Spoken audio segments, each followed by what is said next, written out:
Well, hey, good evening, everybody. Welcome back to Renewed Mind Bible Studies. If y'all want to go ahead and find a seat. So yeah, let's do that. Yeah, this is cool. With the subject being Song of Songs and romantic relationship, I thought we would have like 3 people or a lot of people. I'm glad it was that one. If you are brand new to this, here's how it works. Got about 30 minutes or so of teaching, and then we got about a 30-minute window or so of discussion, and then we have some more stripped-down acoustic-style worship at the end. So Song of Songs is kind of known for being one of the saucier or racier, books in the Bible, and there certainly are parts, but that's really not all of it. So let's go ahead and jump into this subject together, shall we? When a man and a woman decide that they want to have a baby, I'm just kidding. Although there's probably at least one person who's like, so close. Here's the thing, relationally, most people do not begin relationships by asking the deep questions about wisdom and timing or their character or what it would be like to enter into a covenant with somebody. You hear things like, are they husband material or wife material? Usually relationships begin with attraction. So tonight, it's all about love that awakens. It's about the beginning, but there is something here for everybody, regardless of your station in life. For most people, if there's chemistry or there's excitement or there's curiosity or an emotional connection, we start to feel confident. And that part of love feels natural to us because attraction itself is not unnatural. In fact, Song of Songs opens immediately with desire on full display. We'll get there in just a moment. Tonight is all about what you do when attraction or desire wakes up. For a lot of people, we've grown up with 2 unhealthy extremes, normally one or the other, and we'll review this again in a moment.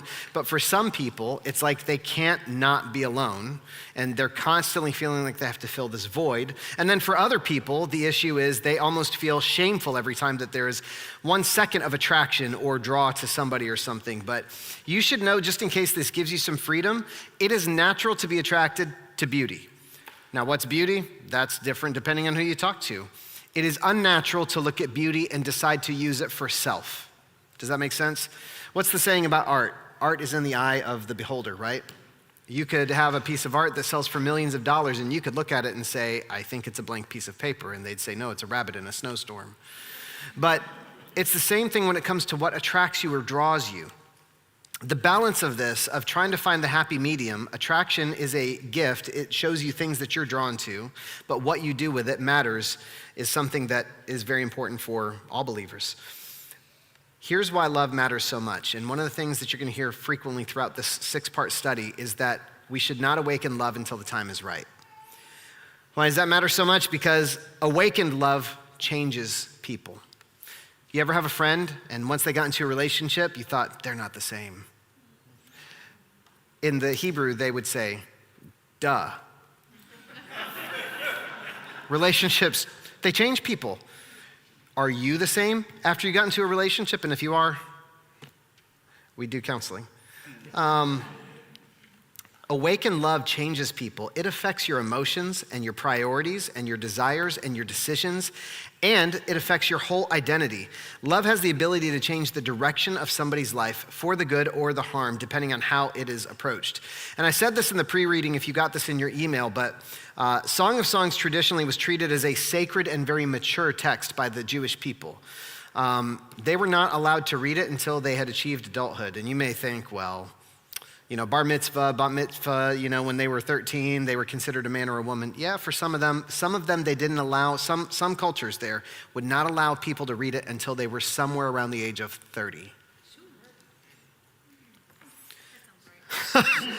Now listen, they understood that once this was studied, it would be better understood when you had some life experience under your belt. But the perspective that they have here, that relationships are so important and they change you, is vital, and it's something that Jesus echoed. And so I just want to read you a brief scripture. It's not in your notes, but it's from the lips of Jesus. If you need the fill in the blank notes, we have them at those 2 tables right there by the door, and we'll start them shortly. But here's what Jesus says in Matthew chapter 5. He says, you've heard the commandment that says you must not commit adultery.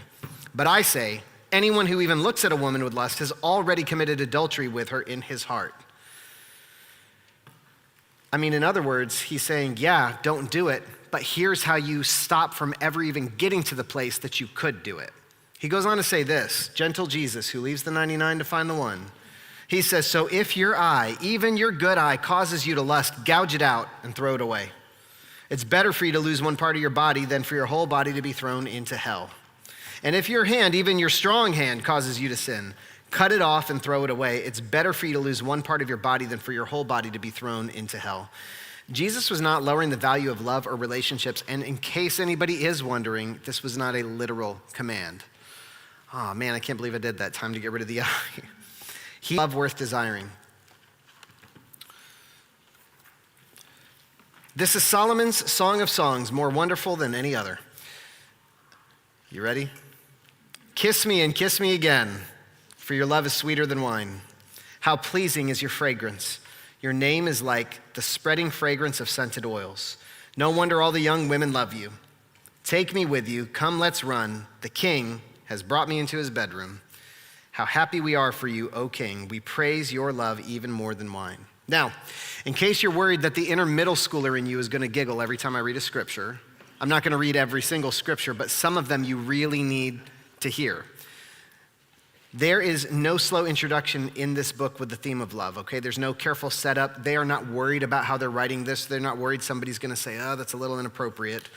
This book begins with desire immediately. After saying it's like the greatest song that Solomon's ever written, it says, kiss me and kiss me again.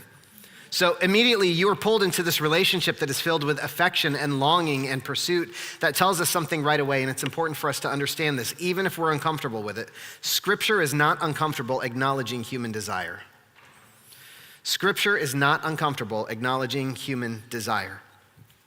And the very first verse that I just kind of skipped over also reminds us it is Solomon's Song of Songs. Depending on the translation of the Bible you read, sometimes it's listed as Song of Songs, sometimes it's listed as Song of Solomon. Well, it's Solomon's Song of Songs. In the same way that Jesus is listed as the King of Kings, in other words, there's not a greater king than this king, Solomon is saying out of all the songs he's written, this is the one. This is the best one. So that phrase means the greatest song. It means the greatest song. It's the finest among many. And so, as I was saying, that phrase, kiss me there, carries more depth than it first appears. It's not just, hey, do you want to make out?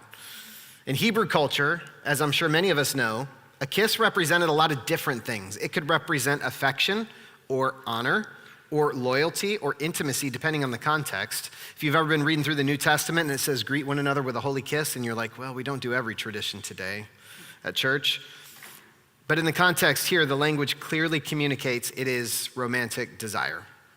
That's your blank there. It is romantic desire. What is important is not simply the physical expression of this romantic desire, but the openness behind it. So the relationship that's going to be described throughout this book begins with honesty rather than any sort of competition. There are no secrets in this relationship, and that's something we'll talk about in a few minutes. This woman continues by saying that your love is sweeter than wine. And the Hebrew word that's translated love there is dodim. It's dodim. It's a word that's connected to affection or physical love. This would have not been a word used in their culture for any other kind of love other than physical love, intimacy, and relational delight. But when comparing to wine throughout Scripture was always associated with like joy or celebration or abundance or like a shared fellowship.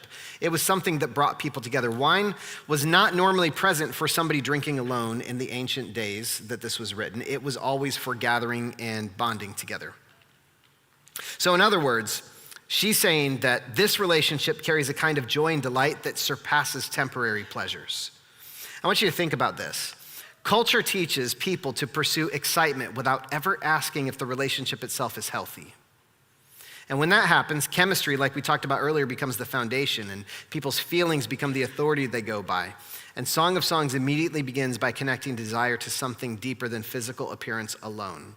And here's what it is. I'll never read this book the same. Next, it says, how fragrant your cologne or your perfume, your name is like it's spreading fragrance. So the word that's translated as fragrant comes from the Hebrew word reach. Reach. It means an aroma, a scent, or a fragrance, just like you would think, but it has a deeper meaning. So in the ancient world, fragrance was valuable because it lingered. Nobody had signature scents. We've all got a cologne or a perfume that we prefer, but that just was not a thing back then. There wasn't even an Axe body spray. So any kind of fragrance you were gonna put on you was gonna cost you something. And because of that, it had to be very pungent. It had to be something that would stay behind when you left. And that's what she says. The perfumed oil was expensive and precious. So catch this. What grabs your attention the most here is not the appearance, it's his name. The Hebrew word shame, it translates as name. It carries more meaning than just like an identifier. In the Hebrew thought, somebody's name represented their reputation. It represented their character, their identity, and the kind of person that they truly were. So when she says that his name is like fragrance poured out, she's saying that there is something about his character that attracts people toward him. His reputation precedes him, and when he leaves, it lingers. She's saying that his integrity leaves an impression behind him like the same way a fragrance in a room does. So this is not just, hey, I'm hot for you or whatever. This is somebody with an actual attachment. That's what it's trying to convey there. And that shifts the whole conversation about attraction for the rest of this chapter. A relationship can begin with physical beauty or emotional chemistry, but healthy love never survives on attraction alone. Eventually, the character or the integrity, they come into play, and I think we'd all agree that matters. So that also becomes important in a world where people are taught to prioritize that chemistry or attraction before character. What is the old advertising slogan? It's sex that sells. And that's why sometimes you're like, what am I watching? Why is this on a commercial for cat food or whatever it is? They want what they think is going to seem appealing or attractive to you, because if they can catch your eye long enough to hear what they're saying, then they'll try to catch your wallet. So it's a method that is older than any of us. Fragrance, though, remember this, fragrance fades if there's no substance beneath it. So as much as we all hate when somebody douses themselves with 3 bottles of Axe, Axe does not last as long as a lot of the more important colognes and perfumes. So the woman says, come on, take me with you, let's run. Love moves towards connection intentionally. This is where you start to see a little bit of pursuit and the desire to get closer. But even here, this is important, hear me on this. Their love is not isolated from the community. Listen, how happy we are for you, O King. We praise your love even more than wine. That's at the end of it. Other voices appear in the song, and they purposely appear in the song that was written because they're affirming what they see.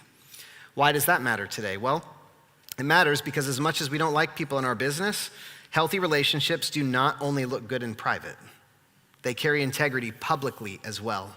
Love that is built wisely can withstand being seen clearly. Truth is never afraid to be seen. One of the dangers of unhealthy love is that it often survives only, and here's a couple blanks for you. One of the dangers of unhealthy love is that it often survives only in secrecy or fantasy or isolation. Secrecy, fantasy, or isolation. But all throughout Scripture, wisdom is consistently pulling relationships into honesty and accountability and integrity instead of being hidden. Real love of any sort has nothing to hide. So renewing our minds in this Bible study means that we learn that desire itself is not the enemy. God created affection and attraction in all of it, but when your desire is disconnected from wisdom, it's dangerous really fast. I didn't read a lot of the personal insight questions before, but I'm just going to go through them quickly in tonight's session. These are just for you. These are not things that get discussed at the table, but in case it's helpful for you, what qualities have I been taught to value most in relationships, and do those priorities reflect wisdom or only attraction? Ask yourself a hard question there. And the second one is, what kind of fragrance does my life leave behind through my character, my reputation, or the way that I treat others? Second section, it's called Dark But Lovely. Dark but lovely. Well, Song of Solomon, the verses 5 through 8, it says this. This woman says, I am dark but beautiful. Says, O women of Jerusalem, dark is the tents of Kedar. Dark is the curtains of Solomon's tents.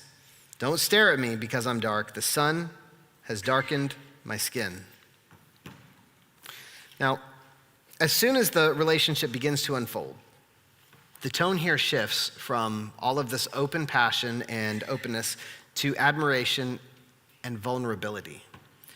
I never read this until I started doing a deeper study and understood that she is purposely being vulnerable in these verses. The woman who spoke so boldly about desire and affection a few verses ago is now speaking about her insecurity. She's talking about comparison and how she sees herself. And that's important because attraction might awaken love quickly, but intimacy eventually exposes the places where people feel the most vulnerable, where they feel vulnerable. Because she says, I'm dark but beautiful, or dark but lovely, depending on your translation. Both ideas carry the same issue. She's communicating that she knows she looks different than what others may expect. She says, my brothers were angry with me and they made me go work out in the field, so I'm darker than most of the girls like me, but because I had to work in the vineyard for the family, I could never tend to my own vineyard. And we'll get to that in a moment. She is self-conscious. She's saying that her skin is darkened by being out there, and she's saying, don't stare at me because I'm dark. In other words, she already feels the weight of comparison before anyone else says a word. And we're talking about what love awakens. That word that is translated as beautiful or lovely, it comes from the Hebrew word navah, and it means beautiful, fitting, pleasing, or worthy of admiration. Worthy of admiration. What makes this pretty powerful when you think about it is she speaks both realities at once. And I'll speak a little extra to the ladies here because this seems to be something I hear from y'all as a struggle more than the guys, but she is acknowledging what she believes other people might judge about her while also still declaring that she possesses value and beauty. In the same sentence, I am dark, but I'm beautiful. Don't judge me because of this. I am still lovely. And so exposing those insecurities is something that's important to her because she's building a healthy relationship. And it naturally puts us in a position of vulnerability when we do that. It puts us in a position of vulnerability. When those insecurities get exposed, it reminds us that to be known on a deeper level is also to risk rejection on a deeper level. Now, this is why a lot of times when people get into a relationship, they don't like to go deep. They don't want to have the deep talks because if they do, they might get rejected for who they really are. It's a lot easier to be rejected for what you represent or what you project or put out there than it is to be rejected for who you actually are. That woman explains that her brothers forced her to work in the vineyards, and in the process, she neglected, her quote is, my own vineyard. And the word kerem, there meaning vineyard, becomes symbolic. It becomes symbolic throughout Song of Songs. Because vineyards represented fruitfulness. If you've ever had a vineyard or you've seen them, then you understand they require a lot of care and investment. You have to tend to the ground. You have to put the seeds in.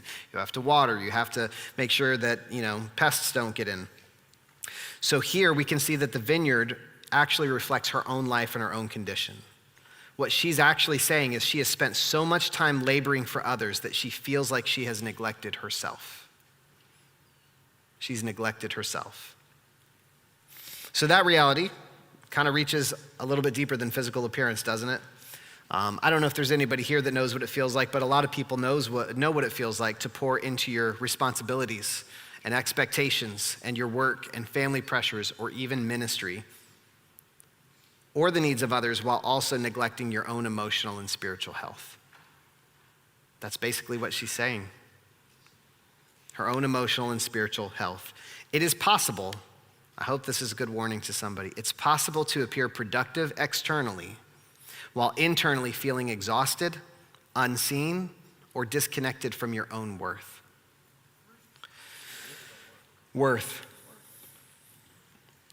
But what's really beautiful here is the man doesn't respond by criticizing her insecurity or dismissing her vulnerability there. The relationship continues moving towards reassurance, and that's because healthy love does not weaponize vulnerability. It does not weaponize vulnerability. It creates safety for honesty. And for us in our relationships, anytime somebody says something to you that they're worried about or anxious about, anytime we laugh at them or make fun of them for it or make light of it or trivialize it, they're gonna think 2 or 3 times before they ever bring up an insecurity to you again. And all of a sudden, before you know it, now there's division, now there's some distance, okay? Then this woman asks where he takes his flock to graze and rest at midday because she does not want to wander aimlessly among the flocks of his companions. You know what it means when she asks about his flock grazing? It's talking about his flock and where they eat their food. Guys, get your mind out of the gutter.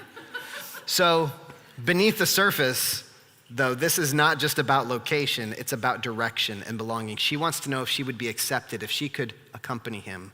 Where do you take your flock? Because I have to take my flock somewhere, and maybe we're going to the same place. She wants confidence that she's moving towards the right person instead of wandering into confusion. And that word that's translated as wander is something that obviously carries the idea of drifting or roaming without a clear direction. But is that not modern right there? I mean, how many people move through relationships emotionally wandering and hoping to stumble into love, but they're not praying or seeking wisdom or discernment in it? So the response she gets is pretty clear. The man says this, he says, "If you don't know, O most beautiful woman, follow the trail." Well, sounds like he's into it. He's picking up what she just threw down, right? Notice the affirmation there. Even in her insecurity, she is still called beautiful by him. And her vulnerability doesn't reduce her value to him. And that reminds us that one of the greatest threats to healthy love, this is good for all of us, one of the greatest threats to healthy love is unresolved insecurity. Unresolved insecurity.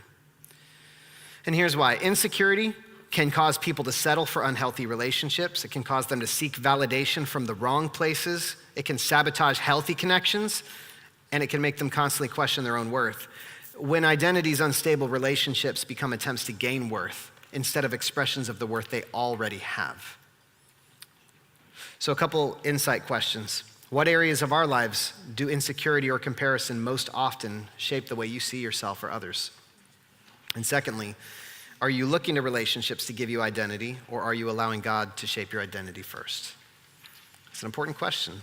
Relationships, it's impossible not to have them attached to your identity in some form. If you're a parent, if you're a spouse, you get this. It's part of your identity. It can't be central.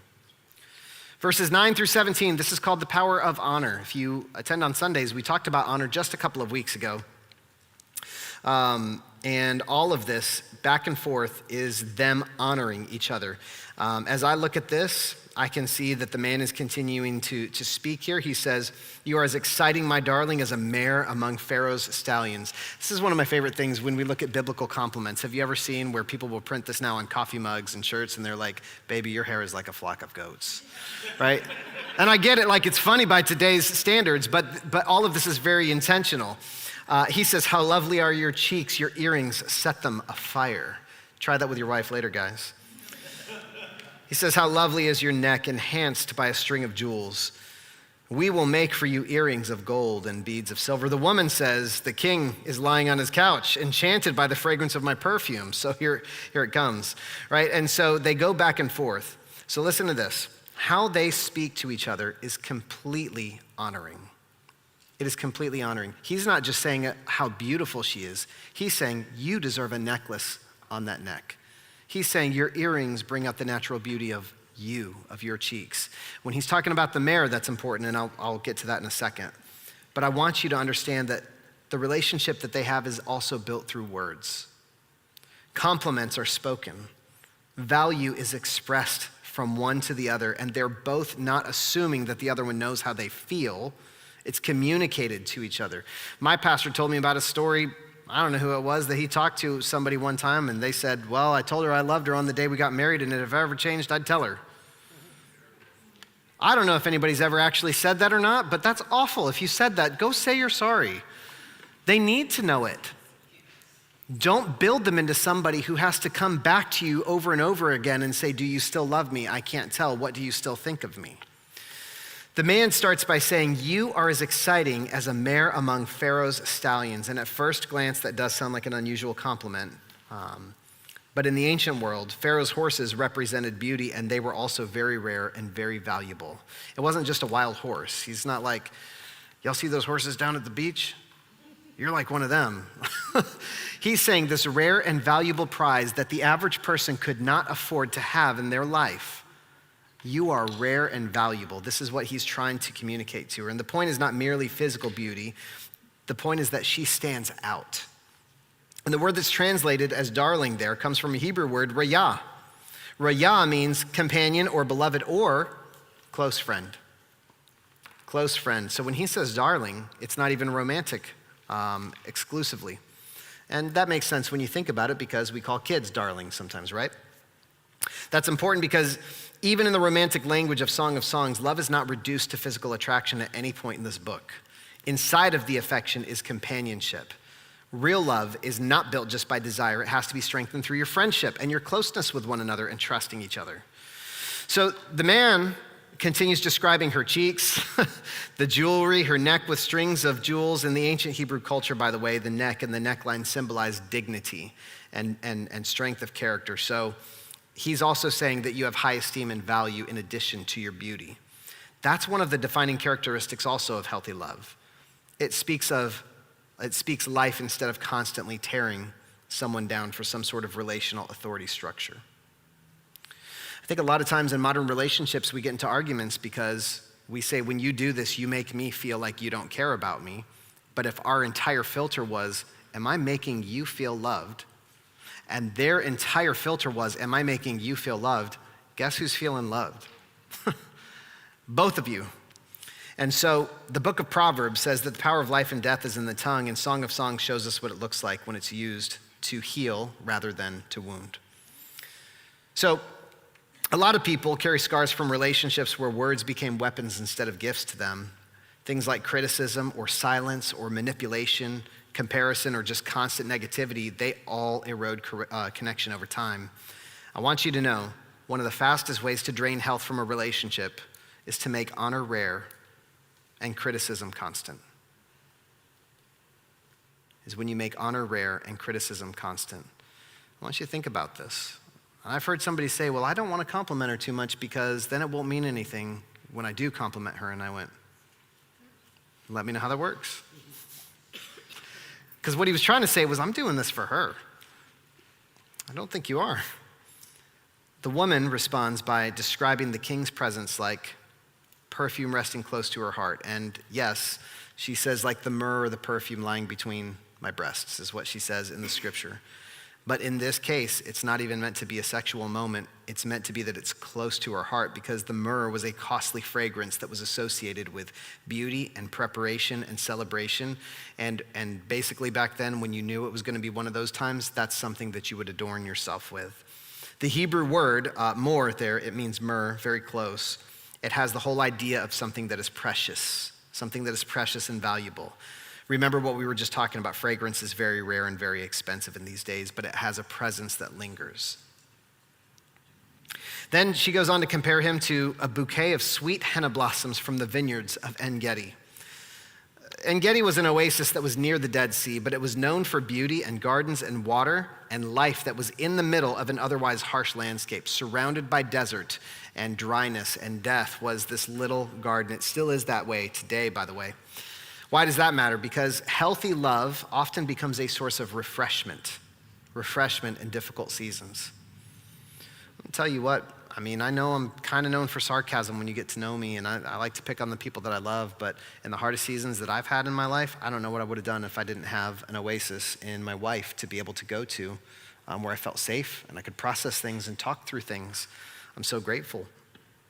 The two continue going back and forth with words of affirmation. It is an ancient version of no, you stop. No, you hang up first. How beautiful you are, my darling. You're so handsome, my love. But you see that it is mutual, right? It's not just, well, she's the one with the words. It's not really my thing. Make it your thing. Make it your thing. If it matters to her, make it part of your thing. We're all teachable, right? And so the way that I look at that is this. This relationship is not built on one person constantly giving while the other one only receives. Healthy love learns how to both express value and receive it. Express value and receive it. Side note, if you've never done it, I know a lot of churches, a lot of Christians have done it. It's not like a sure thing, but man, look up the 5 love languages. It's a great place to start if you're worried about how to communicate with one another. It's a good tool. The word that's translated as beautiful there comes from the Hebrew word yafeh, and that means pleasing, lovely, or delightful. Delightful. In Hebrew poetry, beauty was connected to more than appearance, and so this is the admiration of the whole person. And the repeated affirmations that are happening here in this section, they're showing that honor pays attention. Honor pays attention. It notices things, and it speaks, and it values being intentional instead of just assuming that people already know how loved they are. They didn't even have cell phones back then, and they're already distracted. And I just told you how much I love my wife, but there's plenty of times that she's been talking to me about something, and I feel in my heart of hearts that I can multitask it, because there's a lot of things I can multitask. And there's been more than once where I've asked her to repeat something once or twice, and then I go, I'm so sorry. Go ahead. Because when you have to repeat yourself over and over again, not only is it sort of annoying, it also communicates he's not really listening. He does not really care. I do, though, just for the record. All right. Song of Songs reminds us that your words actually build environments within your relationships and within your home. Honor always creates security, and encouragement strengthens your intimacy. Consistent affirmation will build a connection over time. And I have also had people say, well, I tried complimenting her and it hasn't worked. And I'll be like, well, we just met last week. So keep going. Don't quit. And I want you to know this. This applies not only to marriage or dating relationships, but it applies to friendships and to families and churches, and it applies to the way that believers speak to one another overall. Healthy relationships flourish where honor is practiced on a regular basis. So your question's there, do my words consistently create life and honor and security in my relationships, or do they create distance or discouragement? And when is the last time that I intentionally expressed genuine appreciation to someone who matters a great deal to me? We're now at Song of Songs chapter 2, and we're only going to go over the first 7 verses tonight. But the first 6 are in this section. The last one gets its own section. This says, his banner over me. She says this, I am the spring crocus blooming on the Sharon plain. There's another one, guys. You're going to say, you're like a spring crocus, girl. Crocus, sorry, not crocus. I don't know what that is. And listen, she says, the lily of the valley. You ever heard that in a song before? Lily of the valley? It's been in many a worship song. But the young man responds to her and says, like a lily among thistles is my darling among young women. So she says, I'm like the lily of the valley. And he says, yeah, lily among thistles. We'll get to that. She then says, like the finest apple tree in the orchard is my lover among other young men. And she says, I sit in his delightful shade. She says, I taste his delicious fruit. He escorts me to the banquet hall. It's obvious how much he loves me. Wouldn't it be great to know that your wife or your husband said to somebody else, like, it is obvious how much they love me? Strengthen me with raisin cakes and refresh me with apples, for I am weak with love. And it says here, his left arm is under my head and his right arm embraces me.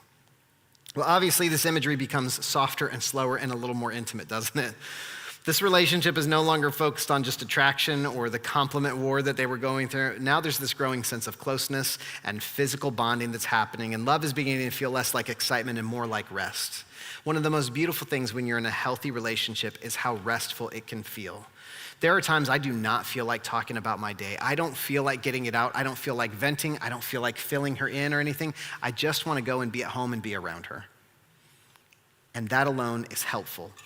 The woman here starts by saying, I am the spring crocus blooming on the Sharon plain, the lily of the valley. And so again, at first glance, that sounds like an odd statement to describe yourself. It also sounds like a bold declaration of her beauty, because when I hear it through my 2026 filter of this ancient scripture that says lily of the valley, that sounds like a beautiful picture.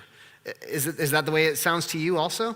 Well, it's actually more humble than people realize, because the flower she's describing referred to a common field flower instead of something that was rare or royal. In other words, she's not presenting herself as extraordinary or untouchable. She sees herself as ordinary or simple or easily overlooked. Easily overlooked. Think about all the times that the kids will run up to you and give you that yellow flower that they just picked out of your front yard. Look what I found for you. And you're like, thank you. My allergies have already noticed it. But the man responds, like a lily among thistles is my darling young woman. He takes what she sees as common and he speaks value over it there. So she's saying, I'm just a normal everyday flower. And he's like, well, if you are, then everybody else around you is a thistle. Now, if you want something serious, you can tell your woman that. I'm not interested in any of them. It's like I'm looking at a bunch of thistles. She'll love that, okay? What he sees her think as common, he speaks value over it. Thorns and thistles throughout Scripture always are associated with brokenness and hardship and the effects of sin entering the world. And here, in the middle of a broken world, he's saying, I see how beautiful you are and you stand out. One of the healthiest things that love can do is to help people see value in themselves when they struggle to recognize it on their own. That word translated as lily comes from the word Shushan. It's a flower associated with beauty and purity. Purity is your blank there, delicacy, or even life. All throughout Hebrew poetry, flowers would represent both beauty and fragility, because blossoms are beautiful, but they also require care and they don't last for long, do they? The woman responds with another comparison, saying, like the finest apple tree in the orchard is my lover among other young men. And that word, tapuach, It's translated as an apple tree, just literally as apple tree. But again, it's one of these areas that's a little more symbolic. Maybe not literally an apple tree, but it would be a fragrant fruit-bearing tree that was valued for two reasons, both for nourishment and for shade. For nourishment and for shade. In other words, she's saying, it's healthy for me to be around you, and it's restful for me to be around you.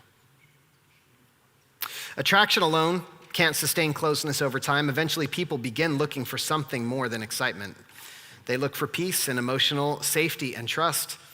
And one of the signs of a maturing love through two people is when someone's presence becomes restful instead of emotionally exhausting or draining. Then we arrive eventually at one of the most famous lines in the entire book, where it says, his banner over me is love. The Hebrew word translated banner is degel. Degel. It means a military standard or a flag that is carried visibly above a group of people. Banners represented identity and belonging and protection, and who someone was associated with publicly. If you walk down the street carrying the American flag, somebody knows what you stand for. And again, that's part of what makes this powerful. She's not describing any sort of hidden affection or a secret attachment. Love is being carried openly above her life like a banner that people can see. So there's security and confidence in this. And that stands in a direct contrast to relationships that are built in confusion or secrecy or emotional inconsistency. Healthy love does not constantly leave people questioning where they stand with you. It always communicates belonging clearly. Now, one thing I want to say before we move on to this last verse, and I know we're going a little long, it's the first night. There's another layer here that has caused this verse to be something that resonates so deeply with believers throughout the years. This is one of the moments through this song where a lot of people see this image not only as romantic love, but a reflection of the love that God has for his people. All throughout Scripture, God's love is not hidden, and he identifies his people openly, and he covers them and protects them. The Lord is my banner is one of the names for Jehovah, and so this is a great connection there. And the section closes with closeness and tenderness when he says, his left arm is under my head and his right arm embraces me. And I ain't trying to give y'all too much information here or whatever, but it is one of the best feelings in the world for both of us to have my arm under her head. And most wives say something along those lines. As a matter of fact, every so often I'll snuggle with my son or my daughter and they're like, oh, I feel so safe here. And she'll be like, yeah, great kid, but it was mine first. And you won't be here forever. It'll be mine again, right? So there's something safe about it. Let's go ahead and go on to the last verse. Do not awaken love too soon. So in verse 7, this is all it says. The woman says this, promise me, O women of Jerusalem, by the gazelles and wild deer, to not awaken love until the time is right. After all of the language here of attraction and they're admiring each other and they're intimate and all of this, this woman now pauses. They've been talking back and forth to each other, the man and the woman, and these other people are just in the background saying, yay, we love love and you guys are doing great. And she turns and she starts to speak to all the other women and she says, do not awaken love before the time is right. It's not a passing statement. This is one of the central themes throughout the entire book. You'll hear it again in future lessons. That phrase, awaken love, has the whole idea of stirring up or arousing or exciting or activating something before the time is right. That Hebrew word is ur. It's pronounced ur, and it means to stir up or incite or rouse from sleep. Would you picture like a sleeping giant, and you don't want to wake them up? Love is described almost like something that is sleeping peacefully until the proper moment arrives. The warning here is not that love is bad, it's just that love is powerful. And when you wake it up at the wrong time, it's not a good thing. That's an important distinction. I think a lot of people have only heard conversations about relationships that have been framed negatively before. Think about this. When they say, well, the old ball and chain, or they talk about her nagging, or sometimes we'll talk about mourning our singleness, or having no freedom once you get married. These are all things that speak negative things over a beautiful connection of marriage. And Song of Songs does not shame any sort of desire or attraction. It teaches that good things can become dangerous when they're forced outside of their proper timing. So that phrase, until the time is right, comes from a Hebrew word that is chafetz. Chafetz, and it means delight, desire, pleasure, or proper intention. Proper intention. In other words, this is not merely about waiting for a random moment. It's a little about love unfolding with the right purpose and the right maturity under the right conditions. And this is where wisdom becomes so important. Emotional maturity and trust and building a covenant with people are always built slowly. And so the reality that extends far beyond dating relationships here that I want to get across to you is this: people can awaken emotional dependency too quickly in friendships. Sometimes they can force trust before it's been earned. Sometimes we rush intimacy before stability exists underneath it. And in every area of life, wisdom understands that some things have to develop gradually or they're going to remain unhealthy at some point. This woman is given a warning to these other people, not because love should be feared, but because it should be respected. Think about it. Fire that's in a fireplace brings warmth and life, and we love to be there, but fire outside of its boundaries is destructive. And so the power itself that love has is not the problem. It's the lack of wisdom that becomes the problem. At this point, if you're watching on the live stream, we'll go ahead and we'll be cutting that. We'll have about 25 to 30 minutes or so of table discussion, then we'll enter into worship together. Once we cut that live stream, if you'll have any questions for me or anything, just let me know. And then we'll be back next week with Love That Pursues.